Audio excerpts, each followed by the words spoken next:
Welcome back. Now it is time for us to have our discussion with our celebrity guest for this morning, and we have comedian, stand-up comedian, actor, writer, and all-round entertainer, Bovi. Now, he is responsible for comedy concerts like Bovi Man on Fire. Across the globe, he has traveled to perform his Man on Fire act, and he's recently ventured into the business of filmmaking. I won't say so recently, for a couple of years now. And he is here to share with us his journey, his experiences, and what he's been up and about with. So you're looking at me like, attack me now. I was about to attack you, but I'm happy you corrected yourself. I corrected myself, yes. Absolutely. Good to have you here. Thank you for having me. Thanks for stressing me, but it's all right. I do this thing, I do this. How you doing? I'm okay. How was waking up this morning to come for the show? Stressful. Very stressful because I didn't sleep till like 1 a.m. Oh, wow.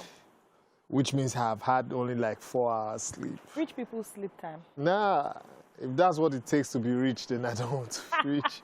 I like my sleep. Okay, now I want to talk about Man on Fire. I was privileged to attend one, so you probably want to give me a refund for coming for it. I mean, like, now we're cool. But you got your money's worth, right? But now that we're cool. But you got your money's worth. But now we're cool. You just say, stop cool. Take it back. Business say it on live business. TV. Say it on live TV. Business is business. It's okay. Yeah, I want to talk about it because it was my first time experiencing a comedian perform his act for an entire, I think it was 45 minutes. 1 hour. 1 hour. You see, it felt so short because at the time, the way you just ended it, it was just, we're just like, Is that it? That's all. Right. That's all. Not, I want you to talk us through the preparation process for that event. I mean, for your performance. Well, you know, I started doing my one-man stand-up shows in 2013. Yeah.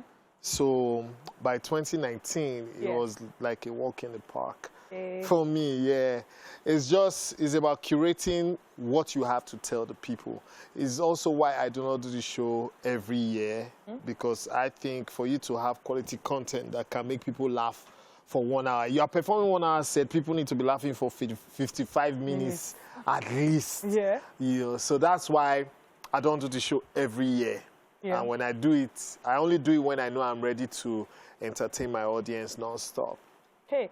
Now, what points did you get to that you felt like it was necessary for you to have a one-man show? Because, you know, there's a point that everyone gets to in their creativity that they feel like, I want to do more, I want to break out more. What point was it for you that made you want to start a one-man show? I started professional stand-up comedy in 2008. Okay. I was a late bloomer.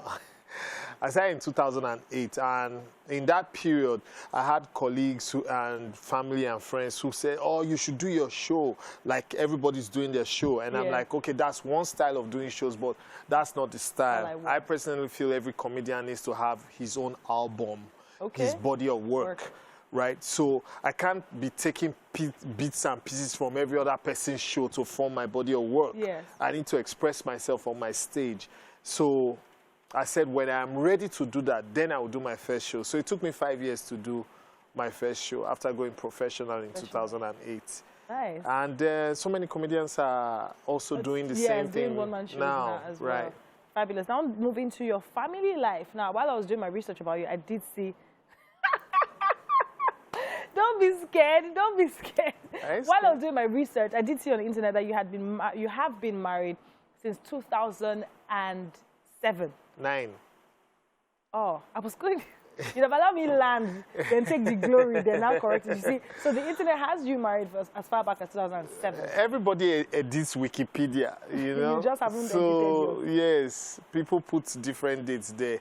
In 2007, I don't think I was even in a relationship, but yeah, I've been married since 2009. So, what was the gap between when you met your wife and when you got married? 6 months. MM! I have this colleague at MM. I just need her to hear that. Right. So we don't have to date for 4 years.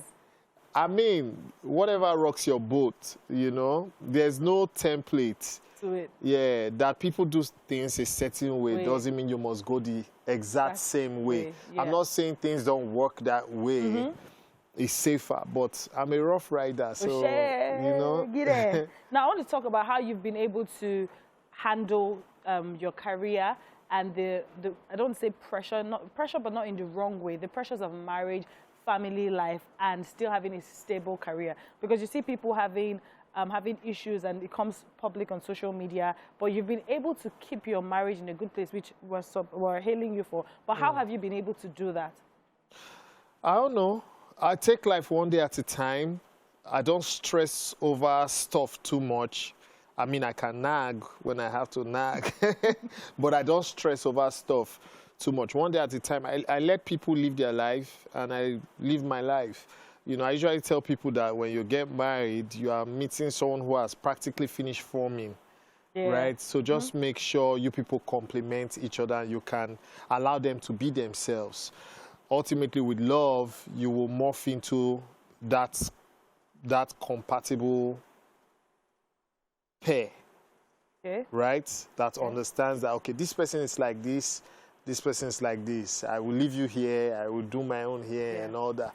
But we're happy together. I just like to be happy. And I think because I'm more of a giver, in a sense that I like to serve, I like to do stuff for people that will make them happy.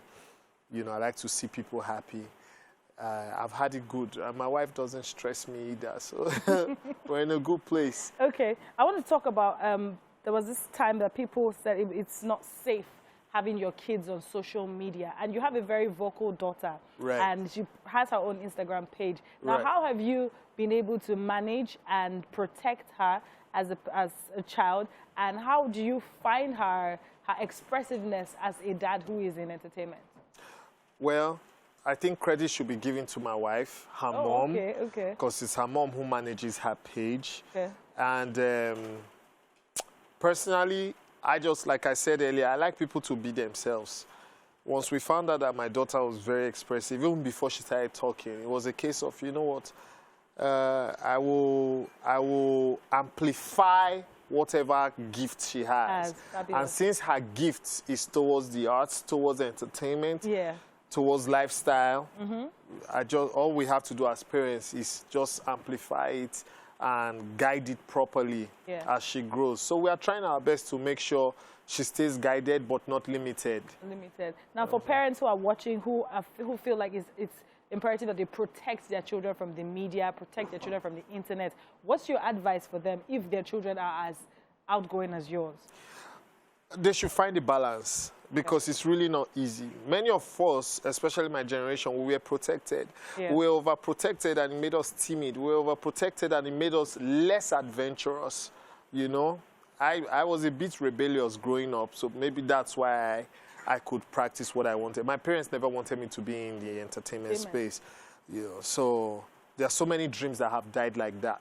Allow your kids be, study them, because they're in that blissful space where they don't know good from evil and all, but you can guide them properly. So don't force them either to be entertainers, or don't force them not to be in the entertainment space. And everything is online these days. Everything, even calculus and algebra is online. So there's really no use keeping them away. That's our present reality.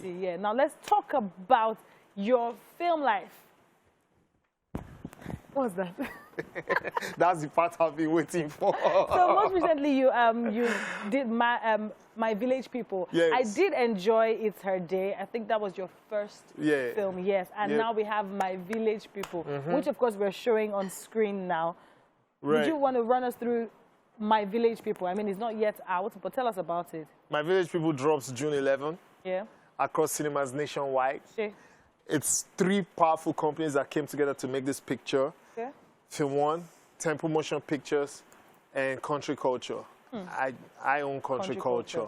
Right? So Moses Babatokbe and Idris Olorulimbe, they are the head honchos of these other 2 companies. And I saw the dream to them, and they were like, sure, let's make magic.